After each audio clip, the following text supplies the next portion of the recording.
इस एपिसोड की स्टार्टिंग में हम देखते हैं ब्रोली के ग्रैंडसन को।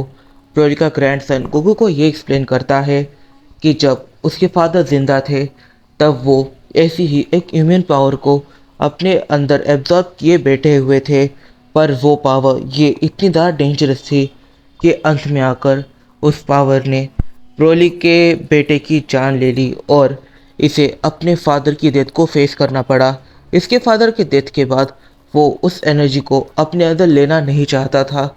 इस वजह से उस एनर्जी को एब्जॉर्ब किया सैयन किंग ने। इस पॉइंट पर जो गोकू है वो एकदम से ब्रोली के ग्रैंडसन के माइंड को पढ़ने का सोचता है, और जब वो ऐसा करता है तब वो कंफर्म हो जाता है कि ये झूठ नहीं कह रहा, क्योंकि इस कहानी को बताते समय उसके दिमाग में बस ये कहानी बैठी हुई है। और इवन तो वो काफ़ी हद तक गोकू से डर भी रहा है। गोकू कहता है, तुम्हें मुझसे डरने की कोई भी ज़रूरत नहीं है।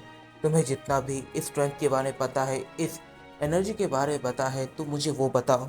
फिर ब्रोली का ग्रैंडसन काफ़ी ज़्यादा गहरी सांस लेता है और वो एकदम से गोकू से कहता है, ठीक है, मैं आपको सैयन किंग के पास लेकर जाऊंगा, बट उससे पहले आपको मेरे ग्रैंडपा को किसी सेफ जगह पर रखना होगा।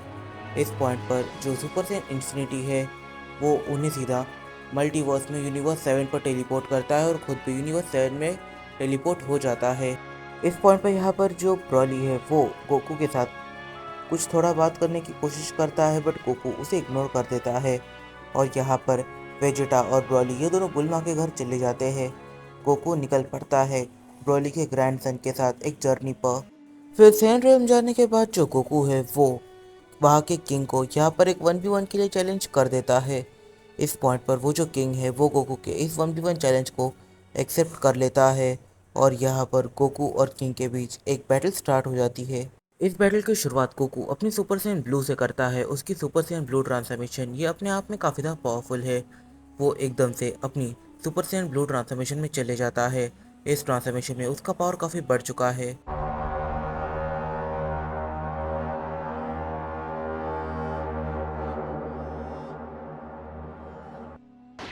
गोकू इस पॉइंट पर कोई भी हरकत करे उससे पहले सैयन किंग गोकू के ऊपर अटैक कर देता है।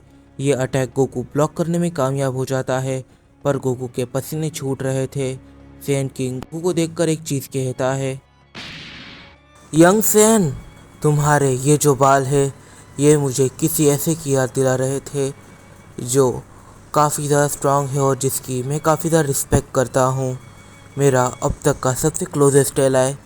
इस पॉइंट पर जो गोकू है वो शांति से इसकी सारी बातें सुनता है और कहता है, मुझे फ़र्क नहीं पड़ता। कि तभी गोकू एकदम से पावर अप करने लग जाता है। जब वो पावर अप करने लगता है तब उसकी पावर्स काफ़ी ज़्यादा रैपिडली ग्रो हो रही थी।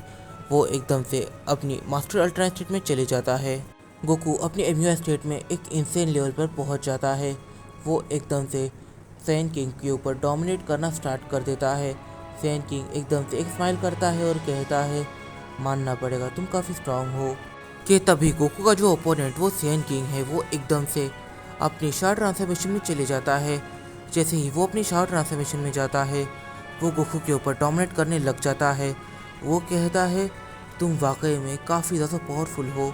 तुम्हें अपने आप पर प्राउड होना चाहिए, क्योंकि तुम हिस्ट्री के सबसे स्ट्रॉन्गेस्ट किंग के सामने खड़े हो और उससे बैटल करके अभी तक सर्वाइव कर पा रहे हो। इन दोनों की ही बैटल का इम्पैक्ट ही इतना ज़्यादा था कि यहाँ पर सैयन रेल्म से इनकी शॉक वेव्स को देखना काफ़ी ज़्यादा आसान हो गया था। ये दोनों ही स्ट्रेंथ की एक अलग ही लेवल पर है। इस पॉइंट पर गोकू एकदम से अपने पूरे एग्रेशन को क्लियरली निकालने के बारे में सोचता है।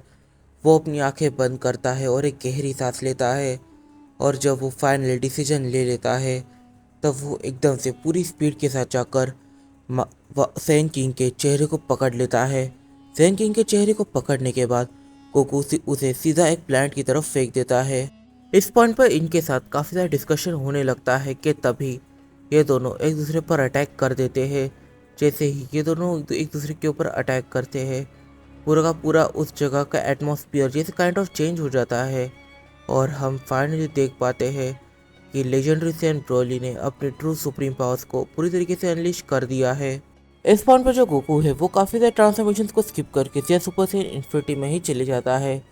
जैसे ही गोकू सुपर सैयन इन्फिनिटी में जाता है वैसे ही बाकी गॉड्स भी अपने ट्रू फॉर्म के अंदर आने लग जाते हैं।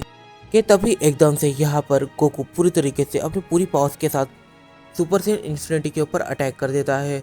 वो इस अटैक को काफ़ी ज़्यादा मुश्किल से ही डॉज कर पाता है, बट फिर भी ये काफ़ी ज़्यादा डेंजरस अटैक था।